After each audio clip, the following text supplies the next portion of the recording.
¿Ustedes sabían que Jesucito no nació el 25 de diciembre? Tipo, la celebración más grande del planeta, la natividad, tipo, se supone que es por el nacimiento del niño Jesús, pero ni siquiera nació en esta fecha. O sea, yo me acuerdo que me impresionó mucho saber esto de pequeña. No sé exactamente cómo me enteré, pero sé que era una niña muy curiosa y preguntaba por todo. Así que seguramente habré hecho muchas preguntas a mis papás y ambos con conocimientos teológicos seguramente me compartieron esa verdad. No tengo marcado en la cabeza que me dijeran que no existía Santa. Pero recordar que realmente la celebración de la Navidad era el Sol Invictus y lo de Saturnalia y que Jesús realmente no nació en esta fecha, se quedó en lo hondo de mi cerebro, sinceramente. Es por ello que en esta fecha, a vísperas del 25 de diciembre y de la celebración del Sol y el renacimiento de la vida, les traigo la historia de Saturnalia y del Sol Invictus. A ver, miren. Antes de investigar del tema, mi teoría de la celebración era que seguramente venía de los griegos, como gran parte de la cultura. Tipo, los romanos adoptaron muchísimas de las tradiciones griegas. Y, a ver, según yo iba a hablar de Apolo, que Apolo es el dios del sol, o de Cronos, que Cronos se le llamó después Saturno cuando lo adoptaron los romanos. Y según yo iba a hablar de cómo reinterpretaron esta celebración, que seguramente venía de Grecia, pero me equivocaba. O sea, tanto Saturnalia como Sol Invicto son tradiciones romanas, tipo romanas, no son cosas asimiladas de Grecia.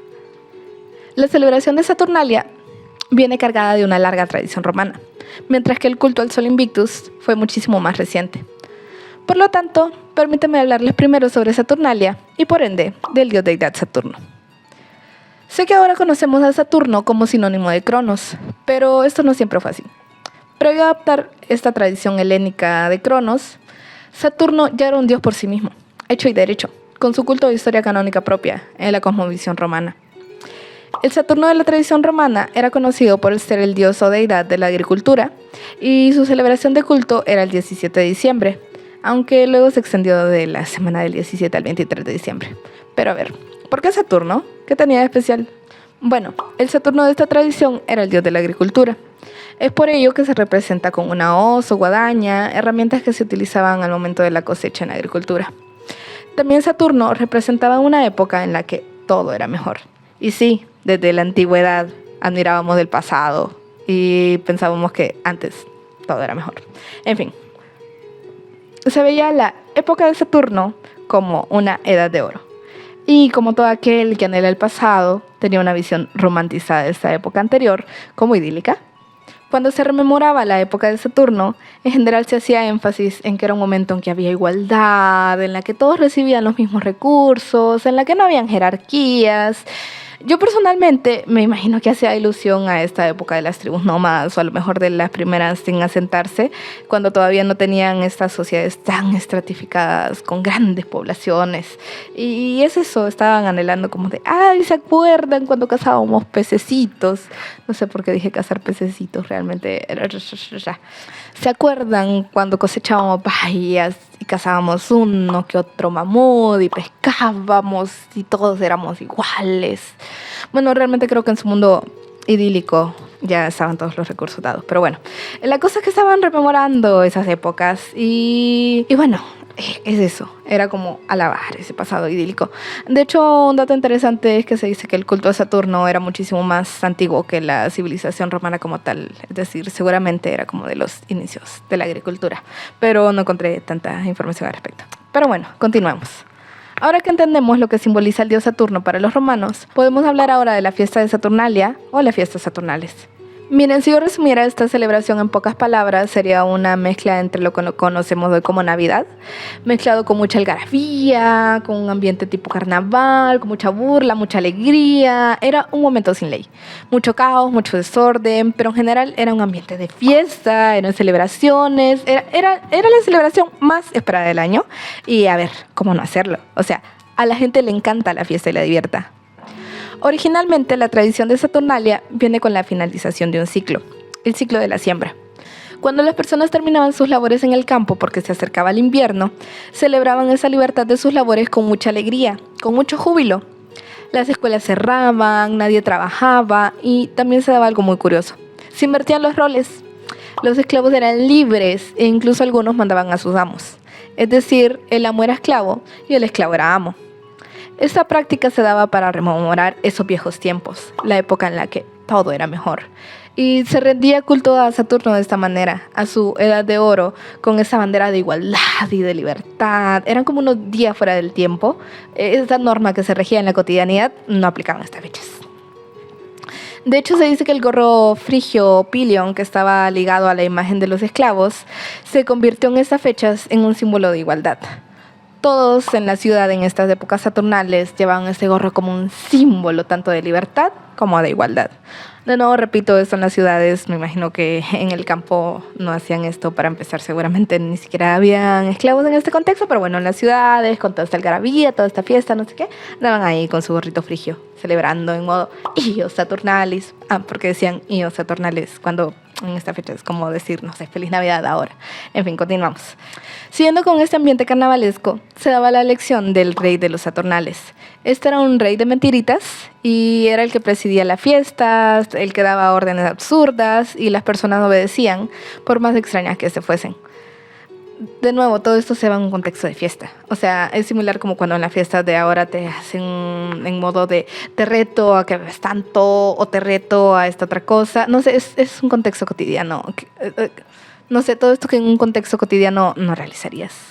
De hecho, un pasaje destaca lo siguiente. A ver, en Saturnalia se elige a un rey por sorteo, porque ha sido costumbre jugar a este juego. El rey manda, tú bebe, tú mezcla vino, tú canta, tú vete, tú ven. Obedezco para que el juego no se rompa por mi culpa.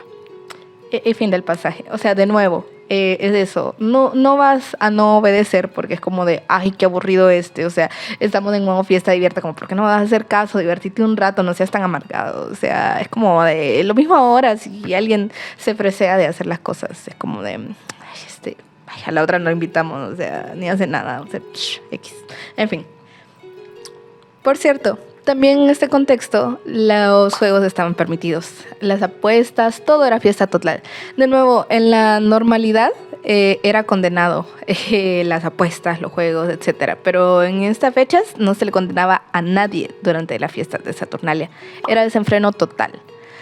Y aunque primero era solo el 17 de diciembre esta celebración, con el cambio de calendario, con Julio César se extendió del 17 al 19 y con Augusto terminó por consolidarse del 17 al 23. A ver, no me malentiendan. Los regidores intentaban controlar esta actividad. Obviamente no querían que su mano de obra estuviera tantos días fuera sin estar produciendo y al final, aunque intentaban ponerle un alto, cada vez se iba desenfrenando más. O sea, esto de que fuera oficializado por estos regidores fue porque ya no les quedaba de otra. O sea, la gente igual se estaba agarrando más días de la cuenta. Y al final el oficial quedó como en 5 días, pero es eso, fue por la misma gente que es como de, ay, otro día de fiesta, otro día de divierte, ya, fuimos. En fin, es eso, de nuevo, ¿a quién no le va a gustar los días de fiesta y celebrar? También de lo más recordado para estas fechas eran los grandes banquetes, compartir los unos con los otros de esta abundancia. De hecho, el banquete inicial y como más simbólico de estas fiestas saturnales era el que se daba en el templo de Saturno, que marcaba el inicio de esta celebración. Y aunque este banquete era el rito que daba inicio a las fiestas saturnales, en general eran días de fiesta y de relax, como para pasar con la familia, con amigos, que comer, que celebrar, y en general todo esto de las festividades. Y finalmente, para el último día de las fiestas saturnales, estaba el intercambio de regalos, el 23 de diciembre. Tanto entre amigos como entre las familias se intercambiaban regalos, también conocidos como senia. De lo más popular para regalar, principalmente entre los niños del hogar, eran unas piececitas de arcilla llamadas sigilias. O sea, la arcilla se le llamaba sigilia, pero también a estas figurillas se le llamaba sigilia. Bueno, la cosa es que esas figurillas parece que eran regalos muy asociados con estas fechas, tanto así que los últimos días de la festividad se llamaban fiestas de la sigilaria. Parece que estas figurillas podían ser tanto de divinidades, figuras humanas e incluso animales. De hecho, se montaban mercados temporales con la venta de estas figuritas y también habían zonas específicas que se especializaron en la elaboración de estas mismas. Sé que con estos datos podría parecer que únicamente se regalaba sigilaria, pero realmente se tenía la costumbre de regalar frutas, nueces, velas de cera de abeja, cereal entre los adultos, e incluso en familias con un mejor nivel adquisitivo podían que regalarse vasijas, que perfumes, que ropa e incluso libros y obras de arte. Y entre los regalos a los niños estaban los anillos, muñecos de terracota, sellos, tablas de escrituras, dados, objetos pequeños, monedas, e incluso bolsas de canicas. Yo no sabía que las canicas tenían tanto tiempo, pero bueno, parece que sí, que lo regalaban en este tiempo. Y también, de hecho, incluso hay bajorrelieves, que bajorrelieves es como una imagen impresa en relieve, que documentaba, que reflejaba que los niños romanos de esta época estaban jugando con sus canicas durante Saturnalia. Y bueno, con este intercambio de regalos damos fin a las festividades saturnales. Pero, ¿qué sigue después de toda esta celebra en honor a Saturno? Pues sigue el nacimiento del sol. Ese sol que tras una larga temporada de invierno, con un frío garrafal, trae consigo un anuncio de esperanza. Un anuncio de que el sol siempre vuelve a salir. Una promesa de que el invierno no es eterno y los campos, ahora nevados, pronto reverdecerán una vez más. El sol invictus, él nunca invicto. A lo mejor empecé este apartado de una forma muy poética, pero ¿alguna vez has considerado la importancia que tiene el sol dentro de nuestras vidas? Sé que en este mundo moderno podemos darlo por sentado. A fin de cuentas, podemos generar luz y calor por medio de energía eléctrica. Si anochece, basta con apretar un botón para encender un foco y ya está. Pero antes, en especial en las noches de luna nueva, la oscuridad reinaba una vez que se escondía el sol. El tiempo que el sol se mantenía en alto marcaba la duración de los días frente a las noches. Entre más nos adentramos en el invierno, los días de sol son cada vez más cortos, dejando menos tiempo para las actividades cotidianas. El solsticio de invierno es conocido por ser el día más corto del año. En el hemisferio norte, este solsticio oscila entre el 21 y el 22 de diciembre. Sin embargo, en Roma se dictaminó que la celebración de este solsticio, la celebración del Sol Invictus, sería el 25 de diciembre. ¿Y por qué es tan importante este solsticio? Pues luego del día más corto del año, los días poco a poco comienzan a durar un poco más. Se celebra que el sol vence la oscuridad, a las tinieblas. Es una especie de renacimiento del sol. De vuelta a la vida, se celebra el renacimiento de la luz. Quisiera recalcar que los romanos no eran los únicos que celebraban en torno a la vuelta del sol tras un tiempo de oscuridad.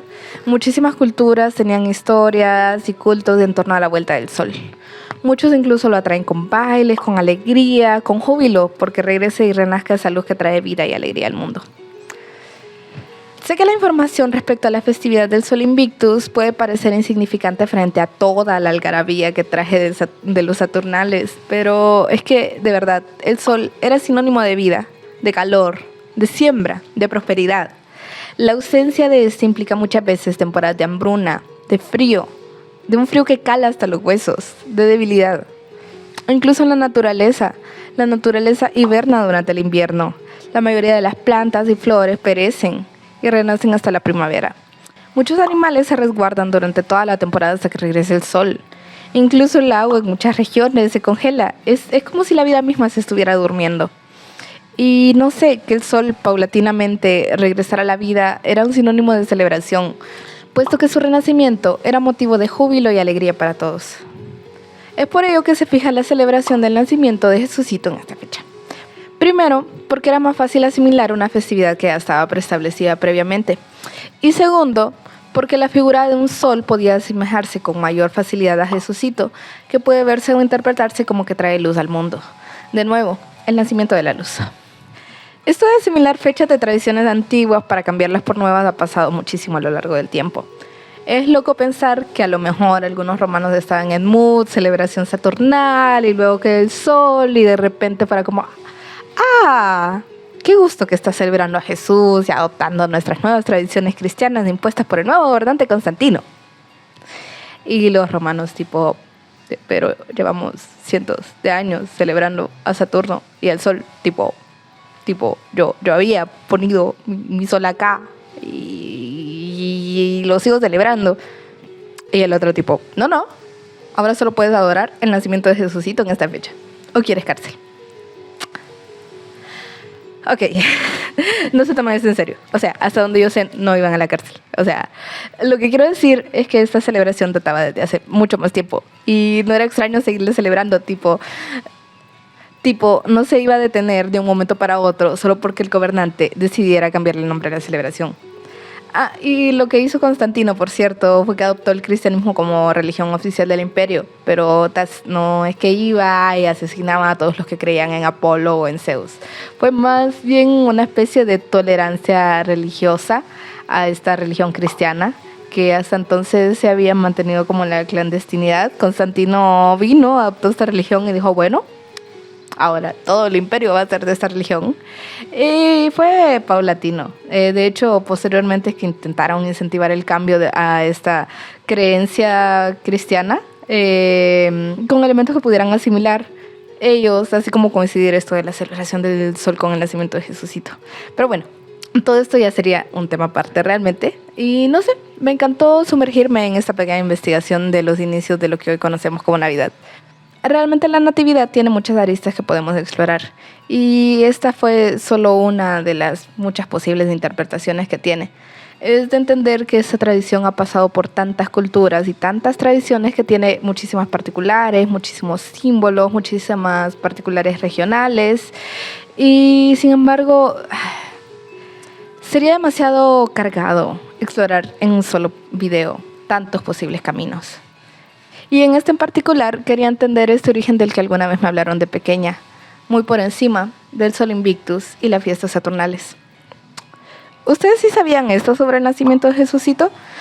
A mí me impresionó mucho todo lo que podía contener detrás. Y por cierto, por si se lo preguntaban, muchos teólogos y estudiosos de la Biblia destacan que el nacimiento de Jesucito pudo ser en primavera, cerca de abril. Y esto lo han sacado con el estudio del libro de la Biblia y los textos apócrifos que ya no entraron en esta. Y también lo compararon con la posición de las estrellas, con las condiciones en ese momento del planeta. Y bueno, es todo un largo estudio. Yo no soy teóloga, no conozco a profundidad realmente cómo han llegado a esta conclusión, pero bueno, pero en fin. ¿Qué les pareció esto? Me encantaría leerlos y contestar dudas o comentarios que tengan. Y eso, no sé, gracias por escucharme. Como dirían en la antigua Roma, Ius Saturnalis, y como se diría ahora, Feliz Natividad.